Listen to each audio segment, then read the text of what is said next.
For the Strohs, teaching their children how to brew beer was just as important as teaching them how to tie their shoes. The family tradition of brewing beer was passed down by generations of Strohs for centuries. At its peak, the family competed with the top corporations in the world, maintaining a net worth just shy of $9 billion. But just as remarkable as the Detroit Company's rise to the top of the beer industry throughout the first half of the 20th century was the group's sudden collapse in the late 1980s and 1990s. Only a few short years after Stroh's Brewery was at its apex of production and revenue, the company lost nearly all of its wealth in a buyout to another company. How could this happen? Hi, my name is Mitchell, and my colleagues Jordan and Nick will attempt to make sense of Stroh's descent from the top of the beer industry. To do so, we'll be exploring the roots of the Stroh's family brewing tradition and how the Detroit-based company had a huge impact in the city, which hosted its evolution from a family recipe to a staple in the beer industry.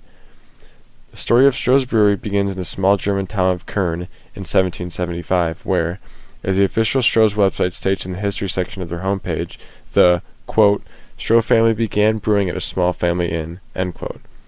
The history section of the Stroh's homepage continues on and follows Bernhard Stroh, who came to the U.S. during the German Revolution and, quote, established his own brewery in Detroit, end quote, in 1850. Stroh learned the trade from his father. Carrie A. Dolan explains in her article for Forbes called, quote, How to Blow $9 Billion, The Fallen Stroh Family, end quote, how Bernhard Stroh, quote, arrived in Detroit with $150 and a coveted family recipe for beer, end quote.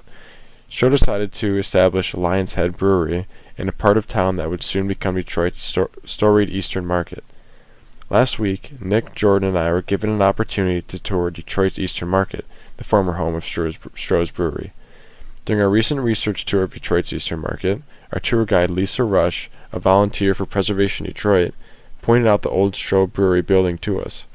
Rush also explained how once Prohibition started in 1920, the Stroh family operated under the name the Stroh Products Company. During this time, the company produced an alcohol-extracted beer called near beer, soft drinks, and ice cream. Dolan continues to follow the company 4 decades after its creation, where the newly named Stroh's Brewing Company was, quote, shipping beer around the Great Lakes, end quote. The decision for a name change was made in 1902 when Bernhard Stroh Jr. took over the company for his late father, as stated on Stroh's website. A 1898 Stroh's advertisement is shown in a Detroit Free Press article showing that Stroh's is, quote, a family beer par excellence, of light brilliant color and bohemian character, made only by Stroh Brewing Company, Detroit, end quote. Documented on the Encyclopedia of Detroit website's article, Stroh's Products, it was also in 1902 that, quote, the Stroh Brewery Company was the largest beer producer in Detroit, claiming 300,000 barrels annually, end quote. Further expanding the company's success, the Stroh's Products piece continues to explain in 1914, quote, the company developed the fire brewing process that became its trademark, opening an efficient and beautiful new brew house featuring huge copper kettles, end quote. Stroh's website's history section follows the company onward, and during the next 60 years, Stroh's focused on expanding the company.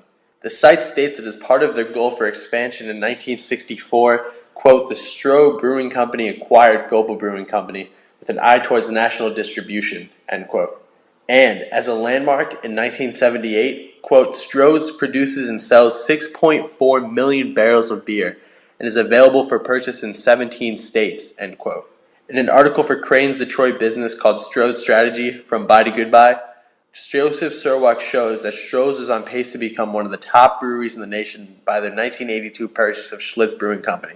The purchase of Schlitz and an additional acquisition of G. Heilemann Brewing Company made Stroh's a national beer brewing powerhouse. Surwak asserts that Stroh's additions made them a legitimate competitor in the trade, quote, with 13% of the market, end quote. While Stroh's was experiencing an economic surplus under President Peter Stroh, a tough decision loomed. The then deteriorating metropolis of Detroit, home of Stroh's Brewery for over 130 years, was no longer able to support one of its most powerful homegrown corporations. Stroh's history section on its official website claims that because they were, quote, landlocked and unable to expand operations to meet growing demand, they made a tough decision to close the original 135-year-old brewery in Detroit, end quote. The move out of the Motor City proved to be a catastrophe for both the city and Stroh's. In Dolan's Forbes article, fifth-generation Stroh and former Stroh Brewing employee Greg Stroh stated, quote, "We made the decision to go national without having the budget. It was like going to a gunfight with a knife. We didn't have a chance," end quote. The move also cost hundreds of former Stroh's employees their jobs. The Financial Post's 1989 article, Stroh Slashes Detroit Workforce, explains that, quote, "Stroh Brewing Company permanently laid off 200 workers, more than one-third of its Detroit workforce, as a cost-cutting measure," end quote. Soon after leaving the city that hosted their lucrative growth, Stroh's crumbled.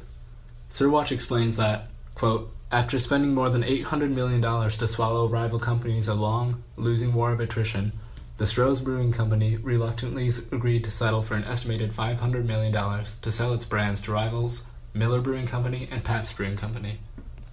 Unfortunately, since the Pabst buyout, the centuries-old Stroh's beer has been history. However, in E.J. Schultz's article, Pabst Bets on Beer Nostalgia, he explains how Eugene Casper, who got a start in the beer industry working for Stroh's, bought Pabst in 2014 with the private equity firm TSG Consumer Partners for a reported $700 million. Under Casper, Pabst took a new turn and decided to start producing some of their old discontinued beers, including Stroh's Bohemian beer. In his article, Stroh's to be proudly brewed in Detroit again, Dustin Walsh states that a Detroit brewing facility recently received label approval on June 8th from the U.S. Alcohol and Tobacco Tax and Trade Bureau for Stroh's Bohemian-style Pilsner. The brewing facility also brews craft beers for other local companies. According to Robert Allen's article titled, "Stroh's returns to Detroit with a new beer, but pride never left," Stroh's beer will once again be available as of August 22nd of 2016, so fans of the long-time family-run brewery can raise a glass with the beer they loved and missed.